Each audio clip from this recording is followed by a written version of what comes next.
Magandang hapon muli mga ate at mga kuya. Welcome sa akin channel, ang Kuya Nanding M. Ang Kuya Nanding M ang tuloy-tuloy na nagbabahagi ng mga karanasan, mga kwento at mga pagninilay na sana'y kapupulutan natin ng aral. Ang ibabahagi ko ngayon ay tungkol sa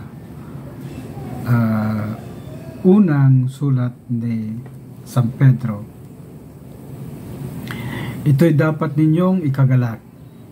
Bagamat maaaring magdanas muna kayo ng iba't ibang pagsubok sa loob ng maikling panahon.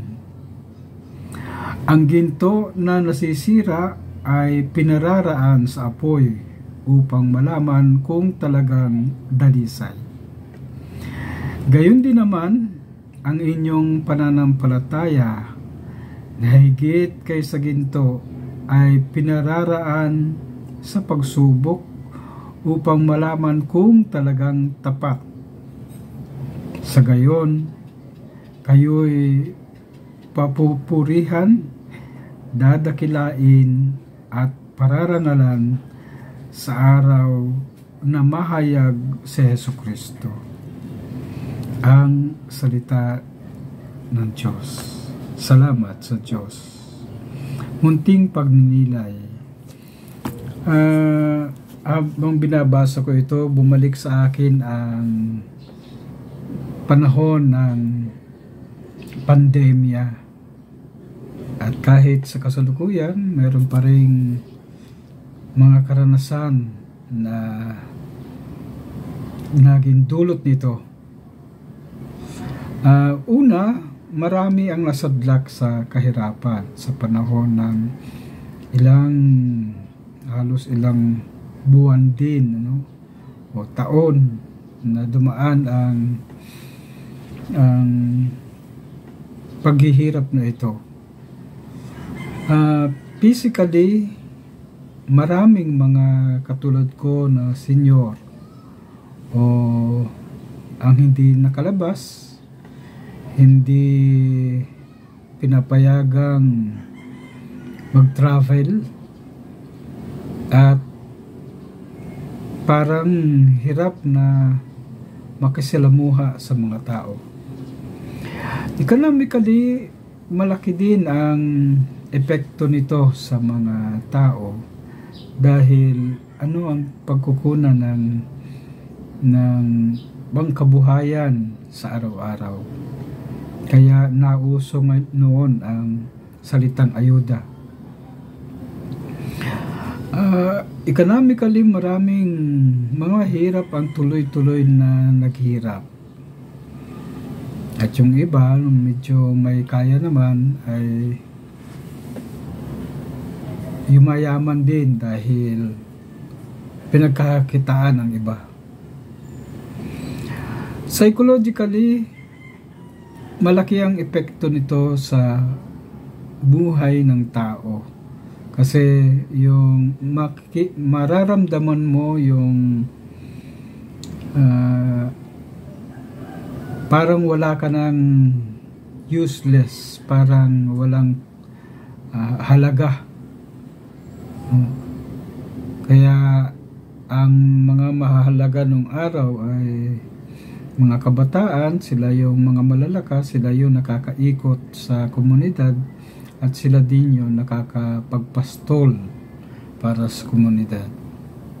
Ganon din, spiritually, naging malaki din ang dagok nito dahil ang tanong ng marami,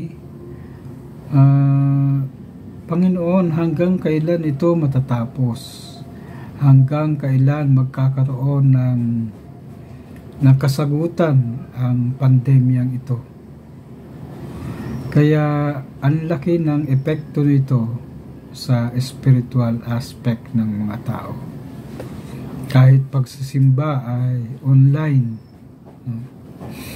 Kaya kung titingnan ko ang kabuuan nito, maganda ang sinasabi ni Pedro.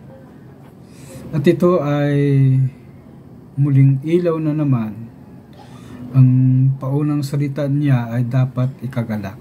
Nung primero hindi ko maintindihan ito dahil bakit kailangan magalak samantalang ang mga tao ay dumadanas ng kahirapan. Primero mong pagninilay parang hindi maganda. Pero habang binabalik-balikan ko ang mensahe nito, parang practical din, na dumadaan tayo sa pagsubok, sa maikling panahon. Totoo na ang pagsubok ay nasa ating araw-araw. Ang halimbawa nga dito, ang ginto ay nasisira at ang pagkasira ng ginto ay dumadaan sa apoy upang maisauli ang kanyang pagkaayos o pagkaginto. At maganda ang kasunod na sinasabi ni San Pedro na ang pananampalataya ay higit sa ginto. Pinararaan sa pagsubok upang maging tapat. Diyan ko medyo naintindihan ang tiwa ng nais iparating ni San Pedro na sa ating pang-araw-araw o sa mga karanasan, dumadama tayo ng suffering at hindi mapaliwanag na kahirapan. Pero ito rin yung binibigay niya na napakagandang halimbawa at sa akin ay parang hindi lamang parang it is a call to action na totoo ito na pahalagahan ang panalangin at pananampalataya. Pagtitiwala ang pagpapahalaga dito. Kaya ang katapatan at paano natin masusustain ang ating pananampalataya sa Diyos. Kasi minsan ang pananampalataya ay parang roller coaster na minsan maganda, minsan ay mataas, minsan ay mababa, minsan ay nawawala. Kaya napakahalagang bantayan ang ating pananampalataya. Kaya ito ay always call to action na maging mapaghanda at pagtitiwala. So ito po muna si Kuya Landy. Papasalamat at God bless po sa ating lahat.